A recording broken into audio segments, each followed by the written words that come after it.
Reasoning டைரக்ஷன்ல அதாவது திசையில இந்த மாதிரி டிகிரியில கொடுத்தாங்களா நம்ம எப்படி குயிக்கா சால்வ் பண்ணுறத பார்க்கலாம். இந்த சம் பார்க்க தான் ரொம்ப பெரிய சம் மாதிரி தெரியுது. நீங்க இந்த ஒரு கொஸ்டின் நீங்க அண்டர்ஸ்டாண்ட் பண்ணிட்டீங்கன்னாவே இந்த மெத்தட்ல எப்படி சம் நீங்க ஈஸியா சால்வ் பண்ணிடலாம். எப்பவுமே ரீசனிங்ல டைரக்ஷன்ல அதாவது திசையில கொஸ்டின் கேட்டாங்களா இந்த டயக்ராம் டிரா பண்ணிக்காங்க. திசைக்கான டயக்ராம் இதை டிரா பண்ணிட்டாவே இந்த மெத்தட்ல எப்படி சம் ஈஸியா சால்வ் பண்ணிடலாம். ஸோ ஃபர்ஸ்ட் மேல் பக்கம் இது வடக்கு அதாவது நார்த்து, ஆப்போசிட்டா தெற்கு சவுத்து, இந்த சைடு கிழக்கு ஈஸ்ட், ஆப்போசிட்டா மேற்கு வெஸ்ட், வடக்கு தெற்கு கிழக்கு மேற்கு. சரிங்களா? கொஸ்டின்ல ரோஹன் அப்படிங்கிறவரு வெஸ்ட் பக்கம் அதாவது மேற்கு பக்கம் பார்த்த மாதிரி இருக்கிறாரு. எக்ஸாம்பிளுக்கு இங்க இருக்காருன்னு வச்சுக்கலாம். மேற்கு பக்கம் பார்த்த மாதிரி இருக்காரு.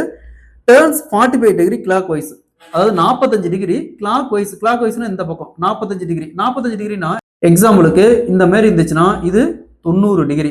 அப்ப 45 டிகிரினா இந்த இடத்துல. ஸோ அப்ப இந்த இடத்துல இருக்கிறாருன்னு வச்சுக்கோங்க. இந்த இடத்துல இருக்கிறாரு 45 டிகிரி. நெக்ஸ்ட் மறுபடியும் கிளாக் வைஸ் 180 டிகிரி டர்ன் பண்றாரு. மறுபடியும் கிளாக் வைஸ்னா 180 டிகிரினா எப்பவுமே ஃபுல்லா வந்துச்சுன்னா அதாவது இந்த மாதிரி ஃபுல்லா வந்துச்சுன்னா 180 டிகிரி. ஸோ அப்ப இந்த இடத்துல இருக்குதுன்னா அப்படியே இங்க வந்துச்சுன்னா இந்த பக்கம் வந்தாருன்னா இங்க 180 டிகிரி. மொத்தமா இது 180 டிகிரி டர்ன் பண்றாரு. அகைன் பார்த்தோம்னா ஆன்டி கிளாக் வைஸ் மறுபடியும் ஆன்டி கிளாக் வைஸ் டர்ன் பண்றாரு. 225 டிகிரி வந்த பக்கமே மறுபடியும் 225 டிகிரி போறாரு. அப்ப ஸ்டார்டிங் பாயிண்ட்டுக்கு வந்துட்டாரு. எங்க ஸ்டார்ட் பண்ணாரோ அதே பாயிண்ட்டுக்கு வந்துட்டாரு. ஸோ இது 180 டிகிரி, இது 45 டிகிரி. ரெண்டே ஆட் பண்ணுங்க 225 வருது. அப்போ மறுபடியும் ரிவர்ஸ்ல பாருங்க 225 டிகிரி வந்திருக்காரு. ஸோ அப்போ வந்த இடத்துக்கு மறுபடியும் வந்துட்டாரு. ஸோ இப்போ எந்த பக்கம் பார்த்துக்கிட்டு இருக்காருன்னு கேட்கறாங்க. ஸோ ஆக்சுவலா அவர் எந்த இடத்துல ஸ்டார்ட் பண்ணாரோ அந்த இடத்துல இருக்காரு. அப்ப எந்த பக்கம் இருக்காரு? ஸ்டார்டிங் பாயிண்ட் வந்து எந்த இடத்துல இருக்காரு? வெஸ்ட் பக்கம். அதே இடத்துல தான் இருக்காரு. Option A is the correct answer.